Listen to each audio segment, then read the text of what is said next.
So let's get started. Cheers. Cheers. Megan, thank you for coming on with me. Yes, thank you for having me. This is great. You're with KW. Correct.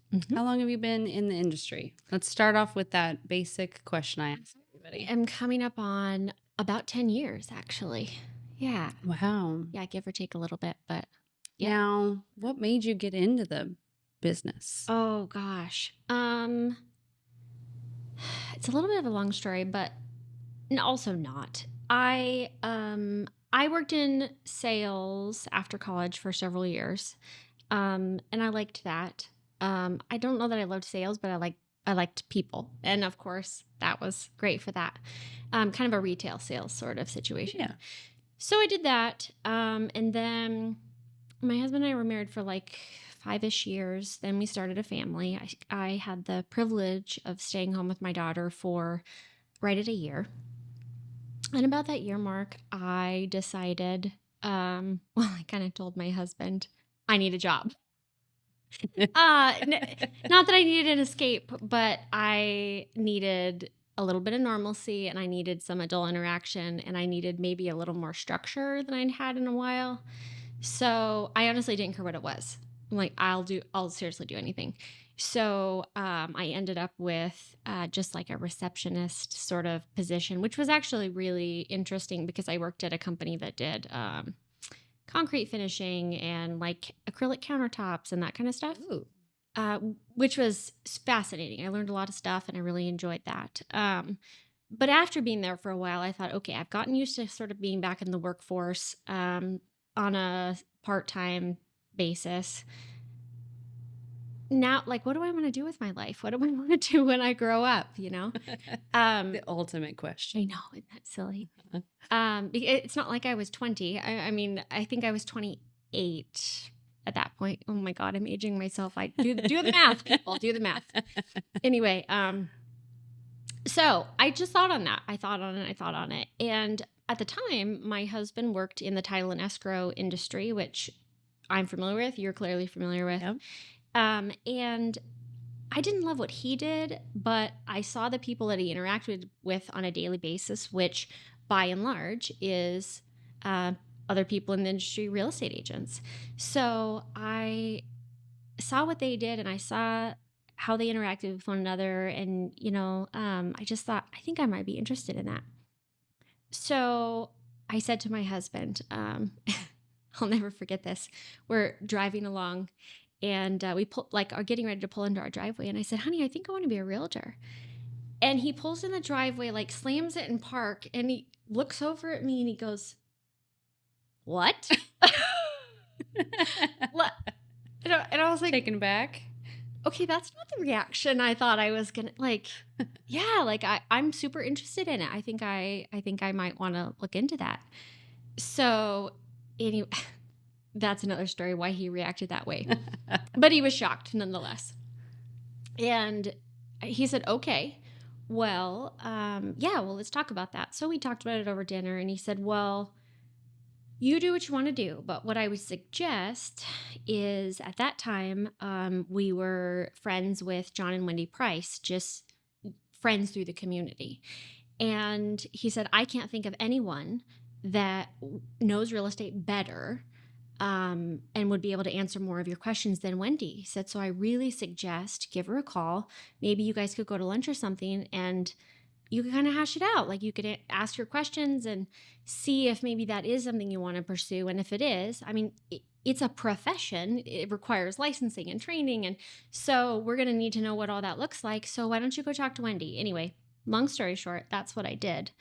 And she was gracious enough to spend that time with me and give me that sort of introduction into what it might look like, what it looks like when you're new, what you have to do. And more than anything, she was so encouraging.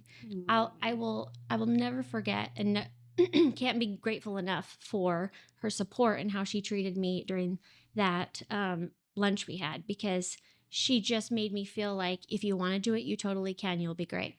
Aww. So that's how that got started. And I training takes a long time and, all that stuff. So we went through all that, but I got to work kind of in the office and in the industry while I was getting trained before I sort of got my training wheels off and went Yep. and did my own thing. So Wow. yeah. I love, So, I want that to, was a really long-winded no, answer. I love Sorry. that. No, I love that.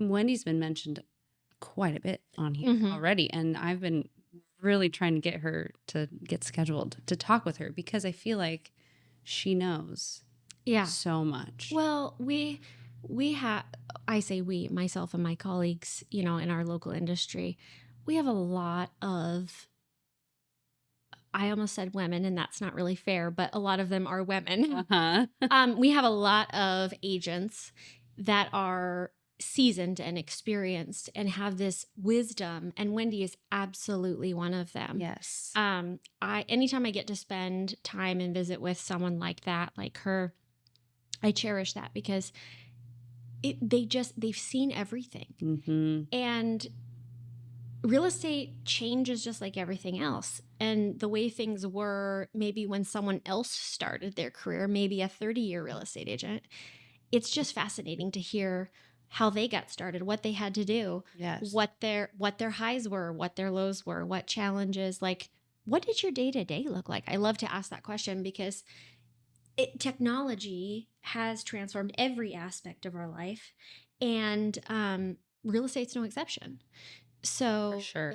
it's so interesting just to hear about maybe how things used to be done and how they're done now. And sometimes you learn something. Sometimes the old school way It is works. sometimes the way to go. Yeah. So, Well, when I introduce myself, to seasoned realtors or anything in that more seasoned, mm, I feel like an infant. I mhm. feel so small in this growing. I mean, I have a lot to learn still, and I hit my year mark. And Awesome. I know, it's so fun. But when I try to introduce myself, it's like they've been doing things a certain way and they know what works for them and they know who they've worked with. So it's like I just feel it's hard to get introduced young. Yeah. How long do you think it took you to really feel like you had a grasp on everything Hmm. or a good gist? Like you said, the training rules. How far along were you maybe in your career when those came off? That's a multi-layered question because I We're getting deep. like to learn new things. Mm-hmm. So while some of it can be dry, just learning forms and how transactions work and law and all that stuff, I picked that up really quickly because I sort of enjoyed the learning process. Mm-hmm. So maybe that looked like, a year or so, but there's a gigantic difference between learning things how they should be done and then learning them in practice, which I'm sure you're well aware. Yes. So that just takes time because no two transactions are the same. No two clients are the same. I swear I have a first once a month. Like, Brand new. this has never happened before. Mm-hmm. So to get comfortable with the process, takes longer. Maybe that takes a second year. But you never, ever stop learning. You never stop adapting, or at least you shouldn't. Right. How many opportunities are there to improve and learn more things? Yeah. Somebody, I don't recall who said it, but I remember reading something and I think about this frequently. When something happens and like the wheels fall off, just the house is on fire. Well, not literally, but things are all going to heck in a handbasket. Ask yourself, what can I learn from this?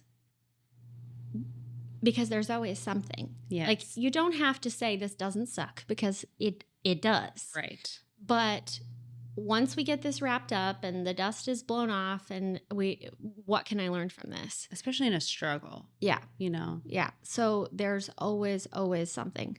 I love that. It's always nicer to learn things in a positive, upbeat way, but there's always something to learn if you choose to look at it that way. Love that. It's so true. It's not like like other jobs where it's very repetitive. I mean, we have some repetitive things, Yeah, sure. but I mean, the exact same thing happening every day. It's just, Yeah. it does not happen in these industries. No, no, it I say it frequently. It's never boring. Yes. I mean, nobody likes to do paperwork in any industry in any job. But that's part of the animal. It's very important.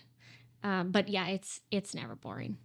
Can you tell me your favorite or more memorable transaction that you've dealt with someone? Oh my gosh. Do you have one? I know, I bet you have multiple.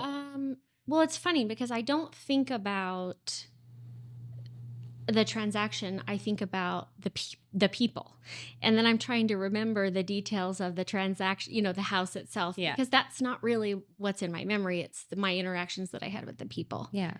Yeah, I might have to think on that for a I'll little let you while. think that one. You Yeah. can take a sip and pause. I've been super fortunate. I've met all kinds of people. And one of my, especially as of late, I mean, this point in my career, I love looking at my clients. And of course, my first question is, what can I do to serve you? And I'm thinking that in my mind. What do you need? How can I meet your needs? But I also think, what can I learn from you? Because people are so interesting. And everybody has a story. Maybe they don't want to talk about it, but usually people like to talk about their lives and their experiences. And gosh, I've had everything from like other realtors that worked in other states to, investor types, to farmers, to physicians, to a pastor, like just people that A wide range. Yeah, people that walk through life in a way that's very different than I do. And I may never be in their shoes, but I get this little window into that part of the human experience. That. I don't know. That maybe that's selfish. I don't know. What can I learn from them? But no, I like that. I love learning new things. I always did odd jobs. Like when the hot air balloon was in town years ago, I went and I worked on the crew on the hot air just because I wanted to. How fun is that? I wanted to learn how to drive the Zamboni at the ice rink because I just wanted to. So I just did it. Cool. But those fun things like, what can I do? What can I learn that, I mean, may not be very helpful in my life, but I can say that, oh yeah, I know what that is. And I just feel like with the amount of stuff that I do and other people do, it's like they do it to learn stuff. Like, I don't know, especially this. Well, this is learning a lot about you. Oh, and it's a little not uncomfortable, but kind of uncomfortable. Like everyone feels this way. I tend to be a question asker because I feel like my goal is to get to know, I mean, everybody I run into, but from a work point of view, my clients, get to know them as best I can. Ask questions, figure out who they are and what kind of lifestyle they have. And because I feel like the better understanding I have of who they are, how they look at life, what their goals and what they value, I can serve them better. I'm not going to come and say, okay, this is what I'm going to do for you. I will at some point, but I have to ask a lot of questions first. Yeah. Because I have this big tool bag, and after I ask them all these questions and get to know what they actually need or what they actually want, then I know what tool to take out of the bag. Love that. So let me ask a question now. That have you ever had to turn anybody away, a client away? Or just say, I just don't feel like we're the right fit, like on your end. Have you had to do that? That's happened once or twice, yes. And that doesn't come early in the process. I feel like that's like a 5, 6, 7 year skill. At least it was for me. Yeah. The art of saying no or no thank you. or being brave enough to say, it's really hard, really hard, especially when if we don't produce as agents, if we don't produce results, if that house doesn't close, that's how I put groceries on the table. So there's that, but there's also this humans don't like to feel rejected. You don't like to feel like someone doesn't like you or someone's unhappy with you. I mean, it's just natural human nature. Oh, yeah. So taking a risk of speaking up for yourself, and the risk is someone might say, well, fine then, I'll just go find, like, bye-bye. That's really hard. You have to be willing to accept that that's a likely outcome. Yeah. But yes, to answer your question, once or twice. And mostly it was just, I could see that there was this set of expectations that the client had that I knew I wasn't going to be able to meet. And whether that's because I couldn't or I didn't want to or feel comfortable doing so, that's less relevant. The relevant thing was their expectations were clear and I wasn't going to be a good fit for those expectations. So I just had to be honest and say, I really feel like this isn't a good fit. I don't think I can give you what you need. So, but you deserve great service. I can recommend you to any number of other people that are wonderful. I just don't think I'm the person for you.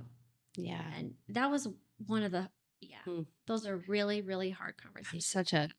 But rare. I mean, I think I've done that once. Yeah. One other time was just a matter of personal safety.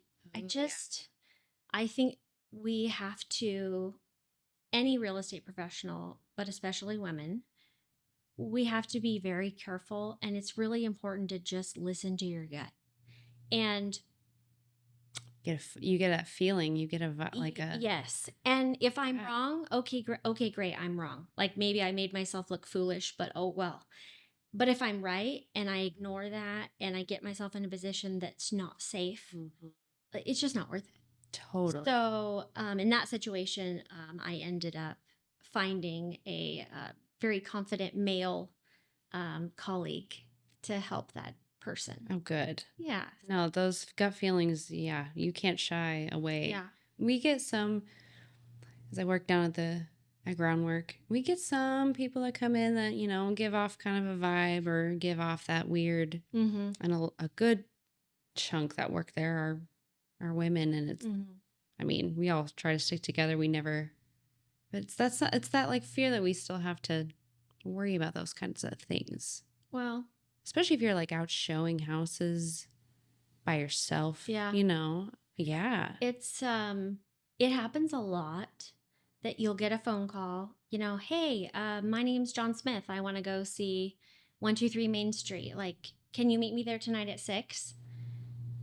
Well, maybe I know who John Smith is, but maybe I've also never met him. And maybe 123 Main Street is a rural location. Right. Your guards again, you have to be brave enough to say no. Yeah. And I've had that happen and said, you know what? I really try to be careful and follow some safety protocols. This isn't about you. I do this with all clients, so please don't be offended. But especially if you don't know right out the get-go. Like, I would love to serve you, but I would really be more comfortable if I could take you and we could have a coffee just so we get to know each other first. You could come to my office, whatever you're comfortable with. But I feel like I need to do that before we just go see houses, especially in a rural location in the evening. Have you brought Gabe with you? Oh, yeah. Yeah. He's super great about that. Oh, good. So, especially if it's on a weekend or something, he'll come a lot. And, people are so understanding. Yeah. Most of the time they'll, oh my gosh, that's great. If you get somebody that, for example, I say, no, I'm sorry, I can't do that. I need to meet with you first. If they're really offended and upset by that, and fine, I'm going to call somebody else. Red flag. Well, red flag. Yeah. Like, totally. Okay, well, have a nice evening. I appreciate your call. Like, if you're not willing to go along with just my run-of-the-mill personal safety measures, maybe it's not a good fit. There you go. No, red flags happen, all over. Yeah. in any area, but to know what makes you feel comfortable, for sure. That's so understandable. Um, I was gonna touch base on like the people pleaser and the love languages. Me? I'm talking about me. Oh gosh, are you a people pleaser? I don't know. I don't know if I would label myself as that, but I have a heart of service. I like to help others. I Mhm. like to do things, Acts of service, yeah. Yes. So, I'm not sure if those two things are the same. Could be yeah. I'm a quality time person too. Mm, Such a quality time. If I'm wanting to, especially with my friends, if I haven't, touched base in a while, I always am just like, Let's just try to get together." yeah. Same thing kind of with clients where it's like, maybe we've done our thing, our transaction, and they just, I don't hear from them. I'm one of those that I'll reach back out, maybe, just say, "Hey, how are things going?" Yeah. Just trying to, say hi to you. And then, like at the brewery, you and Gabe come down all the time. It's that same kind of quality time that I get with regulars that come into my life. But Well, it's probably a blessing in disguise that you're that way naturally, because when you genuinely care about people, even after said transaction, house closing, loan, whatever, you have an honest desire to reconnect with them. People remember that. yeah, And for industries like ours, that is I think it's one of the best ways to maintain a healthy career and a healthy income, yeah.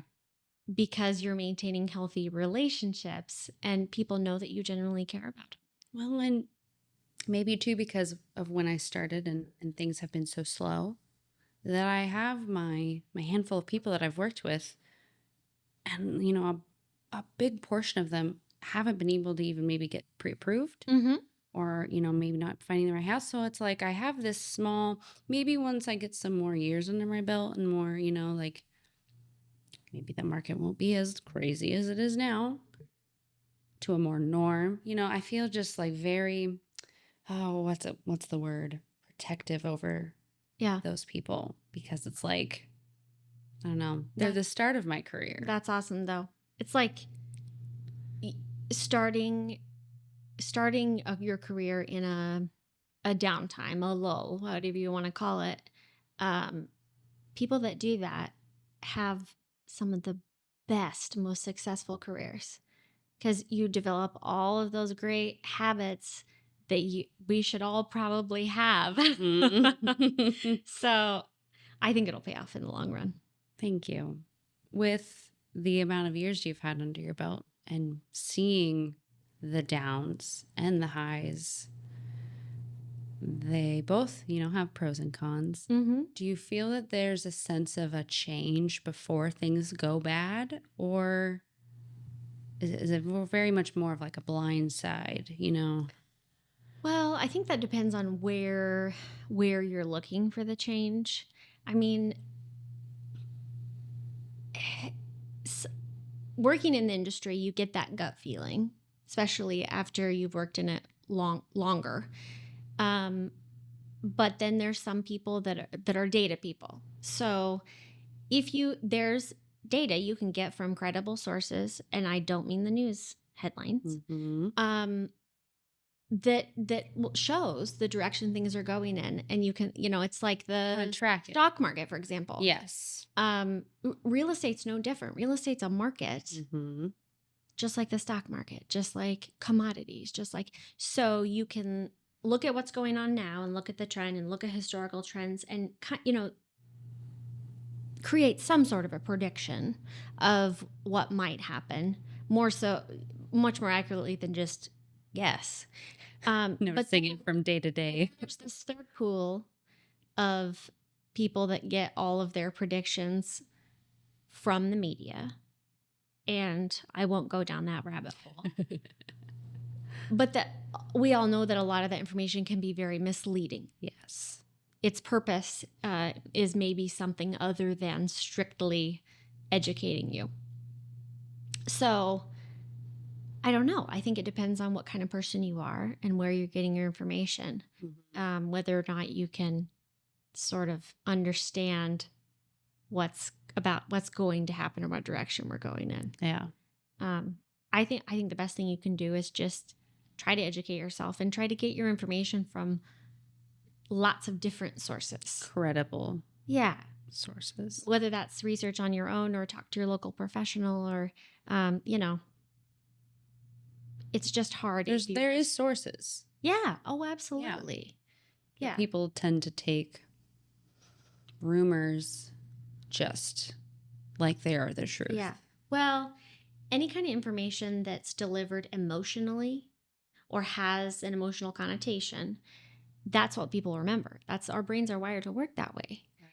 And unfortunately, especially if it's a scary or a negative emotion, we remember it even better. We tell even more people. Right. So it is what it is. I think we just have to be conscious of that. And would you call right now a downtime? it's definitely slower than it was this time last year, for sure. For sure. The number of houses closing is less, and the number of people that are eligible to borrow is less, and their budgets are less. And so sure, it's a lesser than time than it was this period last year, or even this period, maybe 6 months ago. But that just depends on the consumer too. Mm-hmm. There's different types of buyers and sellers that do really well in these times. Their circumstances are different. So there really isn't a such thing as this is what a seller looks like and this is what a buyer looks like. But I think it's important to recognize that, because if this is your livelihood, this is the business you function in, you might have to get acquainted with the fact that your client is going to start to look different. Or if you want to have clients, you need to understand that the type of client that's out there is maybe different than what you are used to. Yeah. And get comfortable with that. Educate yourself. Branch out. Grow that sphere of influence. I think sometimes the less than times just force us to develop new skills. For sure. I mean, there's so many people that say like that they've started in the downtime, which I did. And I'm like, this is my norm. And so to know what it's like when things are great. Oh my gosh, I might just be too overwhelmed, but I don't know. Speaking of buyers and sellers, we've dealt with both. Mm-hmm. Do you get drawn to one more than the other, or get more excited working with buyers or working with sellers? Or both? I don't know that I love one more than the other. I tend to work with more buyers. But I think sometimes that's just happenstance, because sometimes you go a couple months and you only deal with sellers, and that's fine too. I really like both sides of it. Because I think sometimes specialty is good, but for me, if I really, really focus on one thing, I feel like I get rusty on the other thing. And I don't love that, because if you're representing a seller, being really in tune to what the buyer's going through and maybe why they're doing what they're doing and why they're negotiating in the manner that they are, and then being able to relay that to my seller, and so not that they can sympathize with the buyer, but just so they have a better understanding of the whole process, circumstances. Yeah, for sure. I think that that's helpful. So I never want to get in this lane where this is what I do, because then I just feel like I would get disconnected from the other side, and I'm just not sure that for me that's as well-rounded. I love that too. As I want to be. Do you write? No. You should. In my head I do. And I've had mentors and maybe a therapist or two say you should really journal. You But really, I mean, just how you speak, I oh, love it. thank you. I That's so really do love kind. it. I have a lot of conversations in my head. That must be it. If only anybody would hear any of these conversations. Yeah, Oh maybe gosh. someday I'll get in the practice of that. I talk about good habits. That probably would be a good habit that I could benefit from. Maybe I'll work on it. If you had to give some advice to someone starting out in the industry, a good habit, what is something maybe you want to suggest as a good habit to benefit them? Hmm. I know it's deep.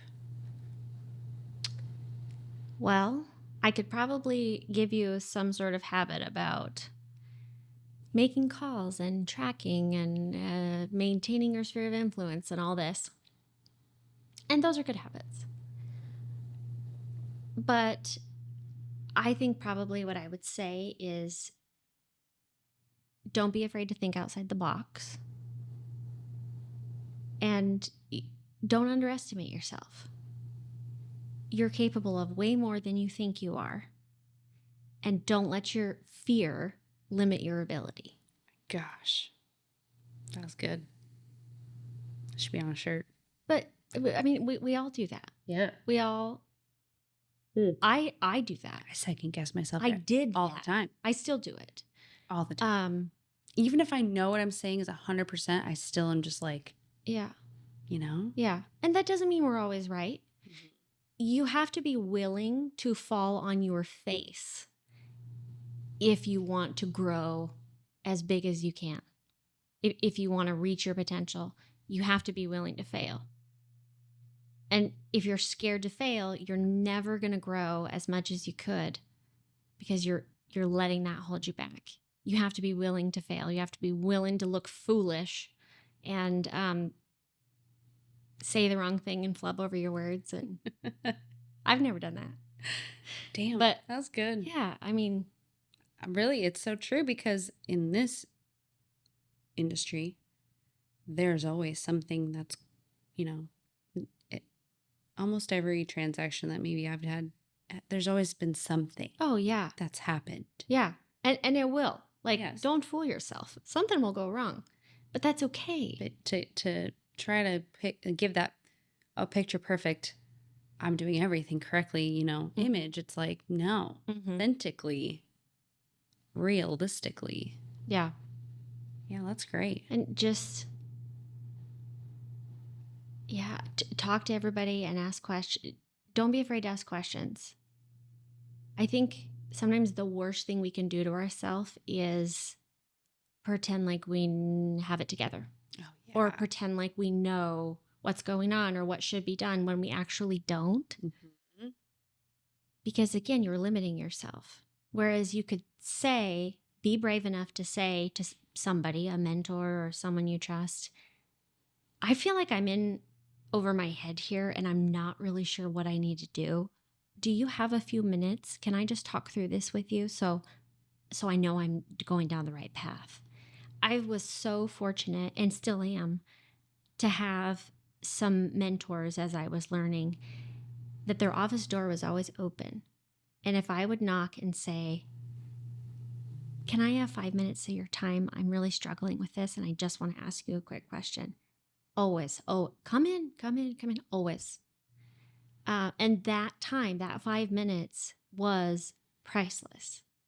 I only hope I can be that person for others. Like that's a goal of mine is I want to make sure, and maybe I'm not, maybe I'm failing, but I'm striving to be approachable enough that they'll knock on my door and say, "Hey, do you have 5 minutes?" Absolutely, I do. How can I I help? love that. Oh, I love that. So, I mean, what day was that? It was a while ago that I had just sat with you and Gabe and was just like, I need to vent a little bit. yeah. I love that. Being that source of maybe helpfulness or comfort for someone that's needing something, Yeah. advice.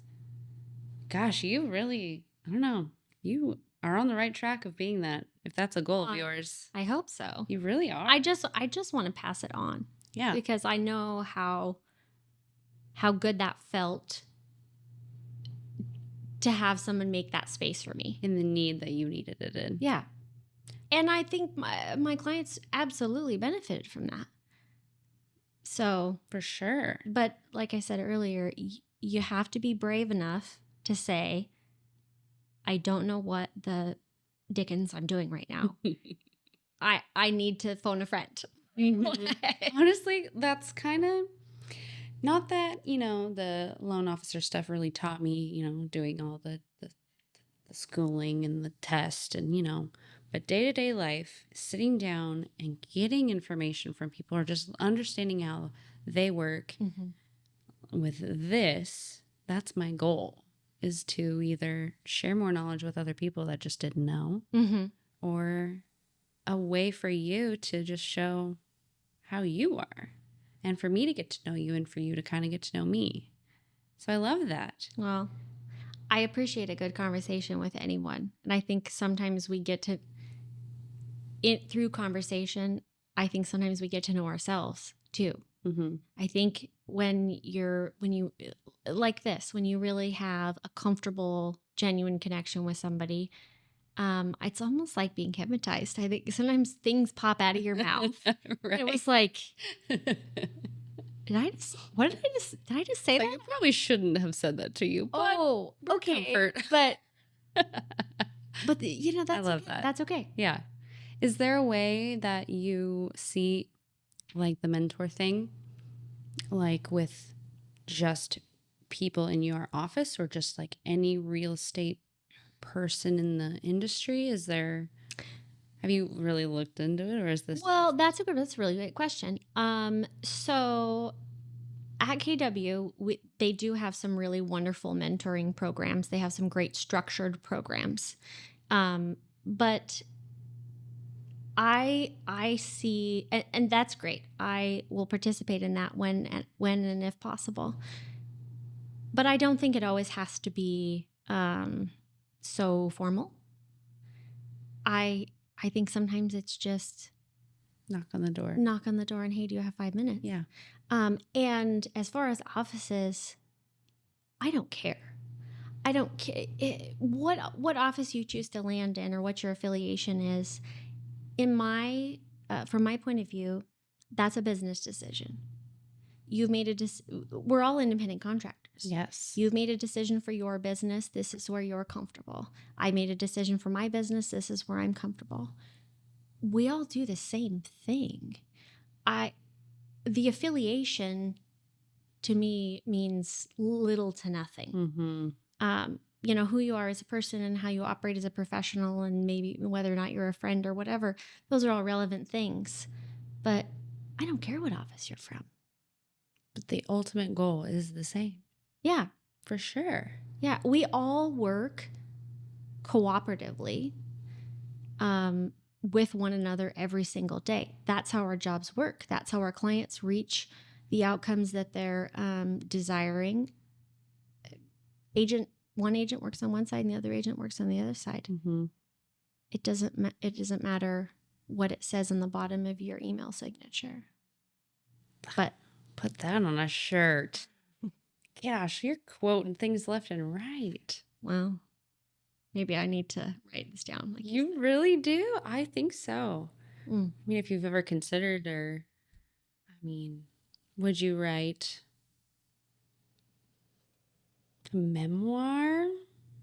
I kind of want to know now more into your life. Oh gosh, I don't know. I absorb a lot of, not enough some days, I swear, but positive affirmation stuff and just mindset and career building and like a mesh of all of that, interpersonal relationships, whatever. Work-life balance? Sure. Yeah. I would love to be someone that speaks that into other people's hearts, but that's hard because there's this little voice in your head that's like, well, why does anybody want to listen to you, talking head? Like the other 360 million ones that we see every day on social. Right. I don't know. I don't see myself like doing that on a grand Motivational scale. speaker. No. Yeah. But when I run into somebody and have a conversation with them, sometimes I say too much, and I'll admit it. But I have a problem not just saying what's on my heart. Yeah. Like, Yeah.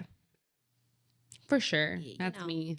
so whether that's, hey, I heard you had a family loss. I'm so sorry about that. Yeah. Do you need to talk about it? Like, Yeah. I'm the awkward kid that's going to say that. Or just, you need to believe in yourself. Do you know how amazing you are? Like, Right. stop talking down to yourself, because you're not doing yourself any favor. Right. So Ugh. that's kind of how I like to communicate that. It's That's just nice. loving on people. I am such a, like, I don't have a poker face. You know when I'm mad, you know when I'm upset. So it's I like, think we might be sisters. I feel like we really do. Like when someone comes in that maybe someone's passed away, I'm always like, oh my gosh, do I mention it? Do I give them a hug? Right. Hugs make things worse. Right. You know, it's like, do they want me to acknowledge it? Mhm. It's always those things in my head that am I saying the right things? For sure. I totally resonate. Yeah. Resonate. There we go.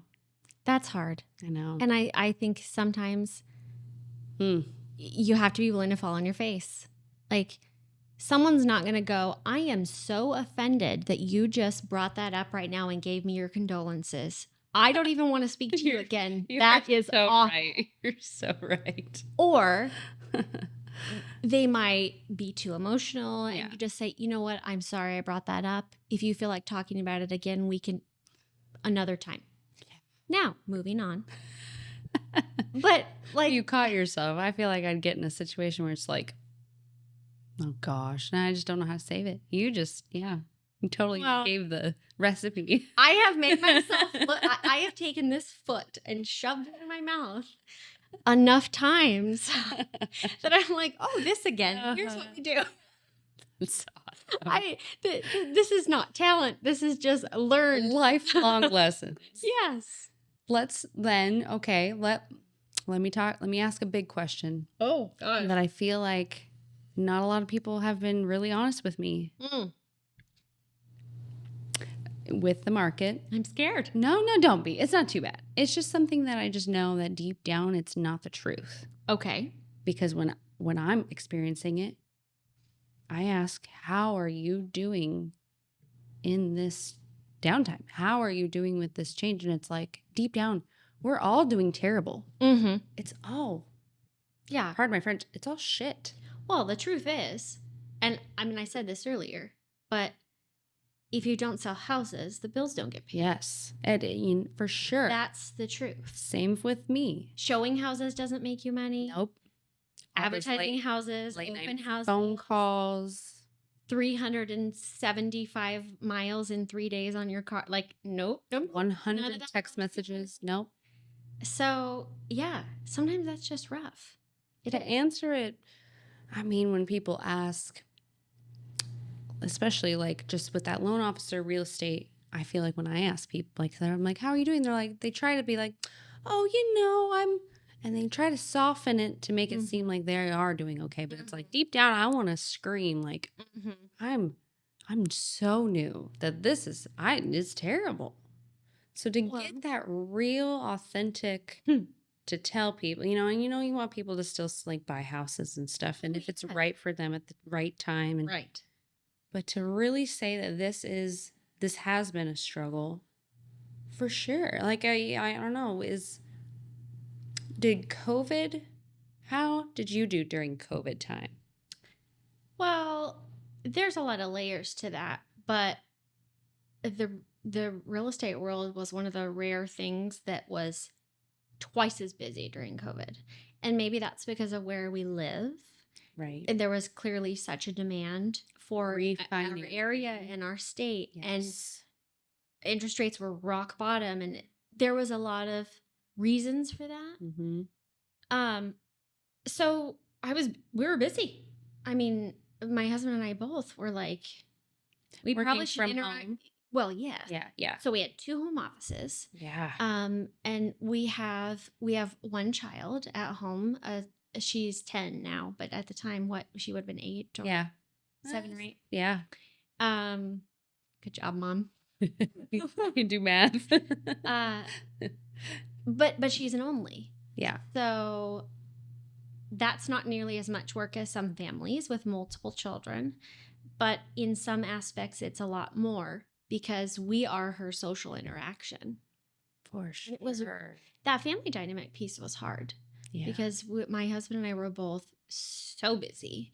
And yeah, we struggled for a while to find some balance and we figured it out. But I mean, that's just not the normal balance though, to just, when everyone's working from home, you're locked down. But for you to both work in a home office in tight quarters, it's hard to find that norm so fast. Yeah, I can totally see that. Yeah. When things loosen up a little and then we could get out and like actually show houses again and do all that. More people interaction. Yeah. Yeah. See, I had my daughter during COVID, our second. And we only had our son really. And at one point we were trying, we thought we were only going to have one. And of course, found out we were having two. But that was like during the scary time. Like I found I was pregnant, then lockdown. Right. And it was like, I was hearing all these terrible stories of women giving birth by themselves, and getting COVID and then having their baby taken away, so I was in the medical field at the time. And I should have started with that. Whoops. Now it makes sense. But that work-life balance, during that, I was able to go to work because we were a specialty. We were a high-end specialty. So we dealt with cancer, stuff like that. So we were able to stay open. But interacting with people, it changed. And when I had my daughter, it was more that work-life balance where I just felt like I couldn't do that 8 to 5 sanely 5 days a week, and then our oldest was going into real school, first grade, elementary school. So it was like, I wanted to do pickup. I wanted to drop off. We had a couple scary incidences when he was in kindergarten. Actually, it was kindergarten when he first started, when I had my daughter, where he didn't get off the bus. Oh, no. Oh, gosh, it was awful. He just, the stop came and he didn't realize that he needed to exit the bus. Yes. Oh, okay. And then, of course, I'm calling the bus barn. So it's just like, I don't know how I would have handled having all of that. So that's kind of the direction when I went into the alone, having that work-life balance. And still, it's hard because you're working late at night. Yeah. Are you trying to act like you don't have 3 jobs? Because I'm pretty sure you do. I'm a people pleaser. And then when this was brought I'm sorry. No, it's so true, because it is a slap in the face to me to say like, oh yeah, if I was to talk to my old bosses now, they'd be like, Jenny, you left us to be more busy. And I go, I know, I did for sure. And I don't know if it's just because of the more flexibility that you have in the job and everything. And the people, I still get the people interaction. I still get that day-to-day, something's different. But that work-life balance, I mean, it's probably taken a few years to perfect. Do you have a set routine? Do you go to the office every day? Do you work from home certain days? Yeah. So it's not a defined routine. We're in a season in our family right now where my husband's job takes him out of the house. And he's gone for a good portion of the day, from dark till dark a lot of time. So that means I need to be present for our kiddo, which is great. That's not a problem, because I have this little thing called a laptop that goes in my purse, and I can do work in the parking lot of the Boys and Girls Club, or when I'm having lunch, or at my office, which is beautiful and wonderful, by the way, our office on Thane, or I can do it at home while the laundry is going, and I can hear when the timer goes off. That doesn't work for everybody. Totally fine. I feel blessed that I have that flexibility because it works for me. Yeah. I feel doubly blessed that I'm a part of a group of agents in our office that I tell them I've been busting my rear end. I miss you guys, but I'm just home. You know, I'm doing the thing. And they're like, good for you. We understand. That's so nice. So yeah, I mean, I guess I don't, because we're in a little bit of an awkward place right now. Not bad awkward, just different. Yeah. There was a time when, yes, I was a loyal office goer, and maybe I will be again, but that's the beauty of it. It doesn't really matter. And I can truly decide what works best for me and our family at that time. And that's what we do. It really is a privilege to be able to just say, nice. This is what works this week. Yeah. And just do it. That's kind of with me. Things always change. And now that it's summer, you know, my son's in the Boys and Girls Club for the summer stuff. And it's like, he'll sometimes be like, can you pick me up early this day? Or he wants to go get a haircut tomorrow. So he's like dying. Like, can you pick me up early? So I love that, being able to, or especially sick, when my kids were sick, and the tension that it would be that I would have to call in, you know, all of my jobs, thankfully, that I have, I'm able to do and be where I need to be. Yeah. It's nice.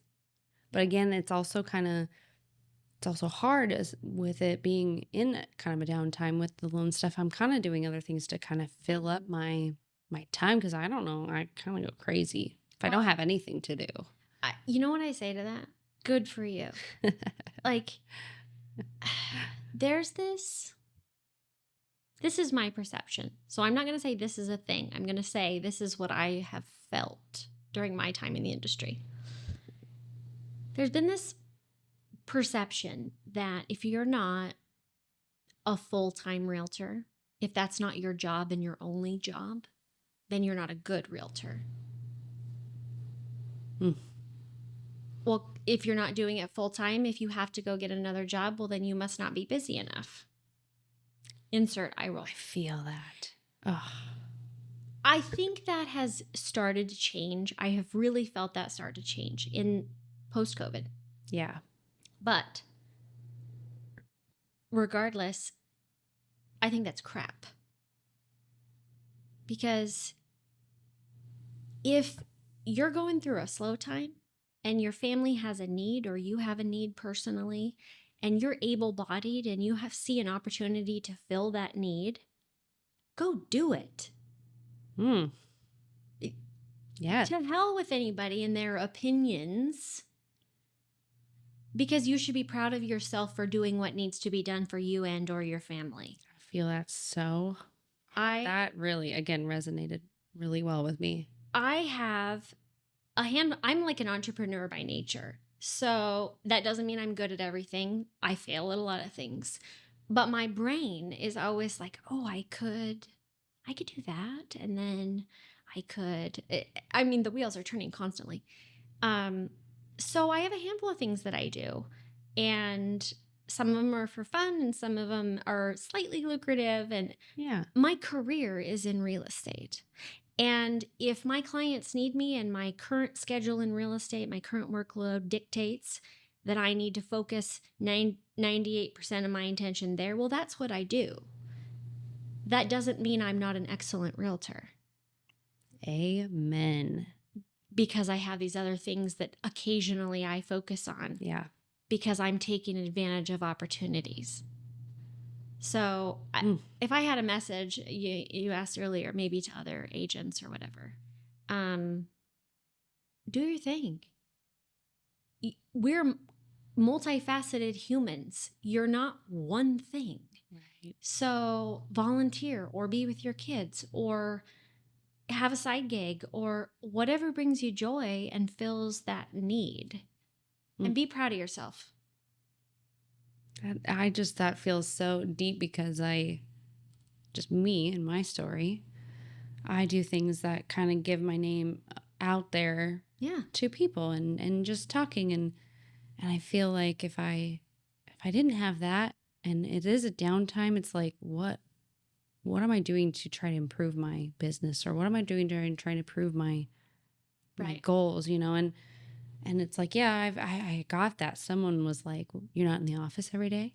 Like, I mean, if I was, then I would just be sitting there twiddling my thumbs half the time, because it's like, I don't know, but Jenny, that would look better if you were just in that chair. right.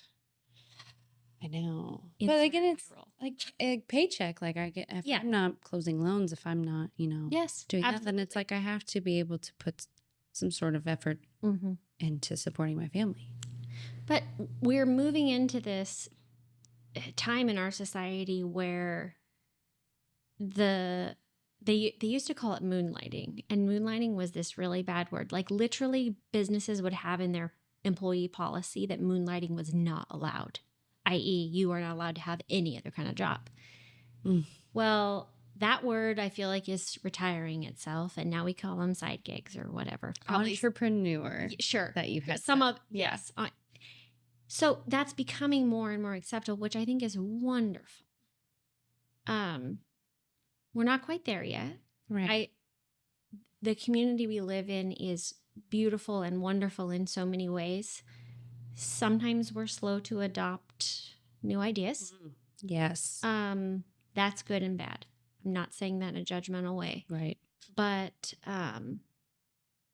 just keep pushing and doing what you're doing, because when you do what you're doing, you're showing other people that it's okay to do that. Yeah. And that's what they really want to do in their heart, but they need somebody to show them that It it's is okay. The podcast, anytime I've asked, I think the first couple people that were interested in, or the kind of questioning, they're like, well, what are you going to ask me that's controversial? Because every podcast I listen to is controversial. I'm like, no. It's not what I'm trying to do at all. I mean, I could. Right. But I don't, that's not why I started this. There's a lot of reasons for that we won't go into, but your motivation for your podcast is likely different than the motivation for those podcasts. For sure. Let's just For put it, sure. let's just I'm put not it that starting way. any tea. I'm not starting. I mean, Darrow, because he's been doing some small business interviews with small businesses. That's exciting. On Weaponized Media. It's awesome. So it's cool just to know that information. And that's what I want this. But it's when we were first talking about it with people, they were like, but why? I'm like, what? Well, I'll tell you why. But it's that, the trends, the things that we kind of lack time-wise, like, just don't hit us when other things are going, you know? So I totally feel that. I do. And I don't know. I'm wanting this, though, to be a positive thing. Oh, well, I don't know how it wouldn't be.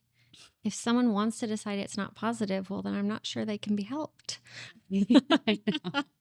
I know. I would love it to have it to where people want to come on here. Yeah. And just say, hey, I want to promote something. I want to talk about this. Yeah. And it's like, yeah, totally. Well, to anybody that's hesitant about coming on, if they ever want to in the future, you should, because it's really fun and wonderful. Thank you. And your format is great because, like I said earlier, there's an interview style and there's a conversation style, and it's so much easier to just be real and just let your thoughts float out when you're having a conversation. Especially if it's someone you enjoy. When we were at the brewery last week, you're like, so what are we going to talk about? Are we going to talk about this? Are you going to send me a list?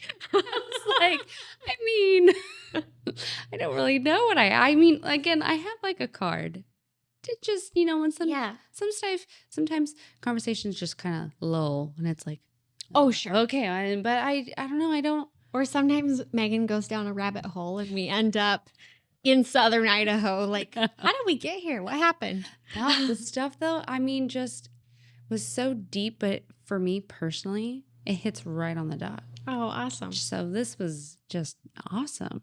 Well, sometimes it's really fun and empowering for me. Sometimes just to find somebody to just let things out too. Like someone that's a safe space to just, Yes. I have these thoughts in my head all the time, and I just want to like blah, blah, blah, blah. Word vomit. And not that they're bad. No. But just sometimes when you have, it's funny, I feel like sometimes when you take thoughts and you let them out of your head, then they float around and regroup. And suddenly there's this story here that you didn't realize was there because you gave it space to compose itself. Right. Ugh. I think that's what good conversation is. In the office, is that something that you feel like you have? Yes. Good. Absolutely. That would be hard if you couldn't. Yeah. Gosh, I'm so lucky. I know there's so many wonderful offices, but I can just speak for where I'm at now. And there's so many. I laugh because I'm just thinking about the different people. There's so many different personalities, everything you can imagine. But the conversation is great, and it's honest, and it's open. And you're able to get some things off, like in your mind. Maybe you just can't. You have to ask someone or tell someone. Yes. Yeah. And we don't always have time. Like, we respect each other's time and professional boundaries. Sometimes I props to my colleague Brittany, which you're good friends with Brittany. Yes. I don't know if she still does this, but she used to put up her sign on her door. I can't remember what it says. Oh. I'm doing the one thing. Like, yes. like the one thing today that I have to do first to move the needle forward. She's politely telling everyone, no, I don't have 5 minutes for you right now. I'm right in the middle of something. This is my, whatever. And then when she's done, she opens her door. Like, that's fine too. But, sometimes we end up around the proverbial water cooler and sometimes it's just life. Yeah. Which is great. But sometimes it's, hey, the other day I had a colleague that was doing a market analysis for a client, trying to give them a valuation on a property. And so she said, okay, if you had these data points, XYZ, what would you make of this? Like, she was just trying to validate her professional opinion. And we do that a lot. Her thought process. Yeah. I don't know that consumers know, especially sellers maybe, how much we collaborate with one another to make sure that we're giving them good information. Right. That happens a lot. And it's to their benefit 100%. Yeah. Because you're only one brain. Yeah. And sometimes you ask around, well, what would you do with this comp? How would you compare these two properties? Do you think they're comparable? Would you adjust for this condition, or would you adjust for whether or not there's a pool, or, that kind of thing? That's great. It's to the client's benefit. Yeah. Seriously. Yeah. Sometimes you run into an agent that goes, oh, I remember selling that house 3 owners ago, and do they know about this weird idiosyncrasy in the water system? Or you don't have to be, big offices are not better, but offices that have agents that communicate regularly and well with one another, that's a benefit to our clients. Definitely. Because we have this giant knowledge pool. And instead of just separating it into all our little heads, we've taken it and we just mash it all together. And they're not getting 10 years of real estate experience. They're getting 10 plus 15 plus 5 plus 7, all of that added together. That's so true. It's really cool. Oh, when I started my office, my boss, Liz Harper, she just was that same, like, if you ask me anything, this is for our borrowers' best. Yeah. And like, I have kind of one going right now that the whole office is having to sit and talk about it as like a discussion, because maybe it's something that no one's seen yet. And so it's like me, again, the infant. I just look like I'm like doe-eyed, like I I just did their loan application and going down these rabbit holes to get that clear to close. It's like, Mm-hmm. I'm learning so much just from their knowledge. And then that open discussion to my other coworkers, like, what would you do? And it's like, Mm-hmm. because our processor, Amanda used to work at Title One. Yeah. So she knows so much about title and so much about the escrow stuff that she's our knowledge point for that. So it's so awesome. handy. Yeah. Because I can't say like I 100% did that by myself. No. There's no way. Yeah. I need that validation of what I'm doing is the best option. Yeah. But just think, Ugh. if you were bound and determined to do it all yourself and you didn't reach out all your little tentacles to all those resources, would your client be better off or no? No. But I'd be second guessing everything. Even though if it's right, it's just like, but what if? But you know? There's nothing wrong with having a little, I hesitate to say humility because that sounds bad. Curiosity, maybe. Yeah. Yeah. And going, hey, there are all these awesome resources around me. Let's use them. Yeah. Like, you know, yeah. I still do that. With the 10 years. Yeah. Yeah. Oh my God. I'll probably still do it in 30. You know. Because True self. so much of what, so there's technical parts of what we do, but by and large, it's a people business. We're dealing with people. We're dealing with families and personal situations, and you know, especially in your line of work, you're really working with them to overcome some obstacles or get to where they need to be to achieve their financial goal. For sure. Yeah, it's a people business. So the more you can leverage. Yes. And there's multiple parts.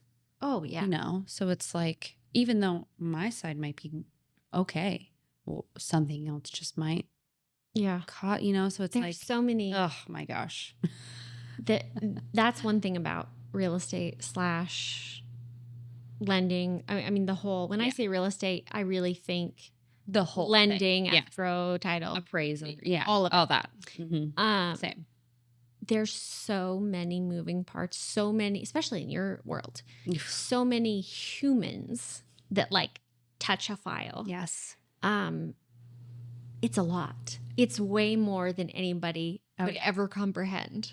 I've had this on another podcast where it's like, if I was to ask the same question, to everybody, they may all give me a different way of getting that answer. It might be the same results, but it's everyone's line of work and what they know. It's just, it all compiles down to one piece. Mm-hmm.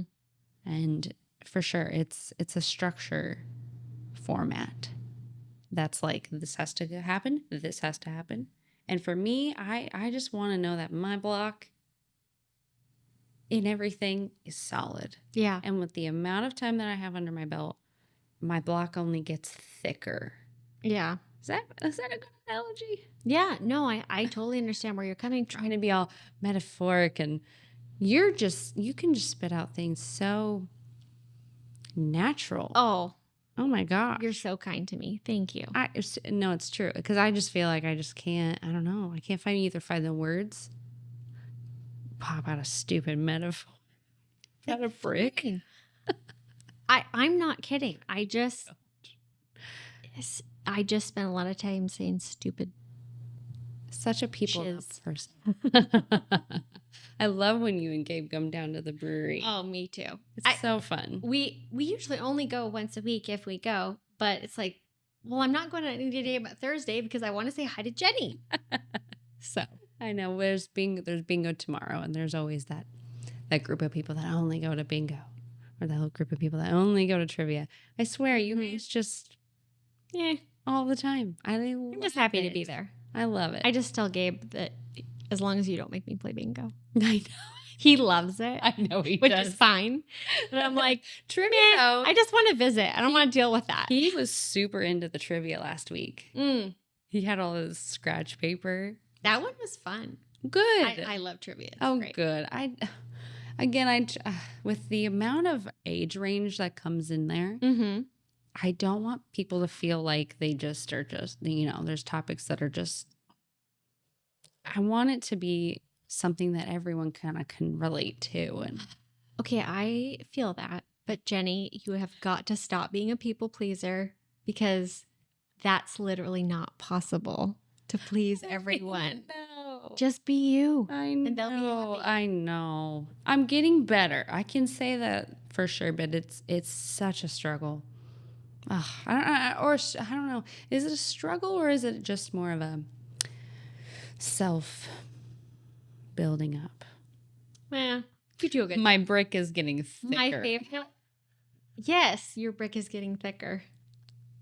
Now I can say that to you and not feel like it's offensive. No. Hey Jenny, your brick's getting thicker. They look pretty thick over there. Oh my gosh. Oh my gosh. That's good. Well, Dara, we're getting goofy. What's the time? Hour 15. We way went over. Cut. We do have to do the cheers. Listen, when we get into this, time flies. Yeah. Dara was supposed to give me some sort of like, Oh, hey. no, we got to. Well, if you have time, I'm happy because this was really wonderful. This was great. I think me and you also, we come down to the brewery, but I would love to just have some more, just this one-on-one time. Sure. Because you really are so motivative. Oh, thank you. You really touched base. And I hope with anybody that watches this can take some of this and just hit it right on the pin. Well, I hope so too. If it could brighten someone's day, then that would be good enough for me. Well, Megan, thank you so much. Thank you. Megan Alexander. Mhm. Yeah, I always. Time for my check. Cheers. Thank you. Thank you. Cheers.